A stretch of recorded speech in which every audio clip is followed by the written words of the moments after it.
start trying to get a handle on macroeconomics, the operation of the entire economy, we tend to move towards models that simplify things, make them easier to explain, understand, and help us get a grasp on what's happening. One of the earliest moves in that direction was to represent the economy in terms of something called the circular flow. This is a very simplistic view of the economy, and it's an early view of the economy back in a time when the role of government in our lives was very, very small. Imagine, if you will, the early 1700s, particularly in the United States. Okay? We had a very small role for government. We had a very agrarian economy. And as we moved into the Industrial Revolution, mid-1700s forward, we began to see the expansion of businesses, but we still saw a small role for government. And as people began to look at the economy then and ask, what's good and what's bad and why? One of the ways they explained it was something similar to this. And it says, look, the way things work well is when people have jobs and earn money and spend that money buying goods and services. The more toys you can buy, the better off you are, okay? But then we look at the providers of those goods and services, businesses, and we say, well, when businesses create jobs, that creates money to the consumers who then spend it on the businesses, etc. And in fact, there is a circular flow first of money. Think of it this way. Businesses spend money on households by buying labor, okay? So we talk about the amount of wages that businesses give their workers, who are household members. So there's that flow of money out of the business. And then the households, in return, they buy their products and services from businesses, and we'll use the term for that, consumption. Or better yet, consumption spending. Now, there's also some buying between businesses, but that's relatively small in our model. And look at the flow of money, okay?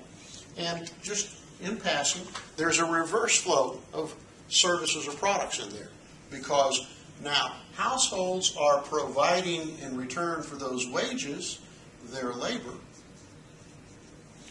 and businesses in return for those dollars of spending are providing goods and services. And this is a real nice, happy, circular flow so far.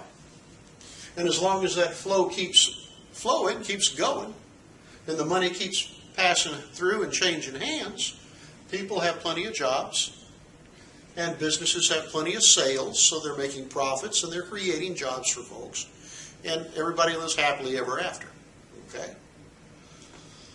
Well, kind of a good way to start, maybe. What we begin to observe over time, though, is that sometimes this is really a strong, positive flow, and other times it tends to diminish, decline, and people lose jobs, and businesses see their sales fall. And so we start asking why, because that creates a lot of misery. So as we began to look at this a little more, particularly in the classical economics view, we said, well, wait a minute. What if people get paid $100 in wages? Do they necessarily spend all that $100? And folks said, well, no, not at all. They tend to save some of their money rather than spending every penny. Oh, well, how can businesses spend $100 out and only get, say, $95 back in? Can't keep doing that for very long before businesses are going to find themselves crunched. More money going out than coming in. So people said, well, here's what's happening.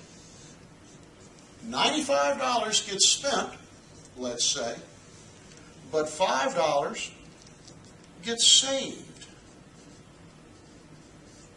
And so the economists of the time, the deep thinkers, the political economists, said, well, here's what we think will happen. Imagine this money going into a bank, into some sort of central organization. We're going to use the word bank for right now. People put their money in the bank. Why do they put their money in the bank? To earn interest. We save money, put it aside, so that it will grow and maybe provide for our retirement or build us up enough money to buy the next major purchase in our lives, okay? And the thing that determines how much money we save is the interest rate, what I'm going to call little I, okay? And then the bank's holding all of this money, paying some interest to the depositor or the saver, but the bank's also in the business of making loans. So think of it as banks making loans to businesses. When businesses borrow this money and spend it, this business spending, what would a business spend money on? Well, they might want to increase their inventories, they might want to build a new factory, buy some new equipment, okay? This business spending, we call in macroeconomics investment spending. Unlike finance and accounting and personal finance, in macroeconomics, when you hear the word investment, it is usually, not always, but usually talking about businesses spending money, either hiring more workers, building more inventory, updating their equipment, building a new factory, business spending. And in that spending, it's just like that spending up here. They're spending it on employees, or they're buying stuff from other businesses, and in the process, they're creating the kind of spending that creates jobs. And so this money, this $5 that was saved, is working its way back into the spending flow. So this leakage out here that they like to talk about, this leakage out of the initial circular flow gets returned by business borrowing, loans. Now the next question was, what if people saved $5 and businesses said, well, we only need to borrow $1? Ooh, there's $4 unaccounted for. And again, the thinkers of the time said, now wait a minute. If you're a bank, let's say that you're charging 8% on your loans.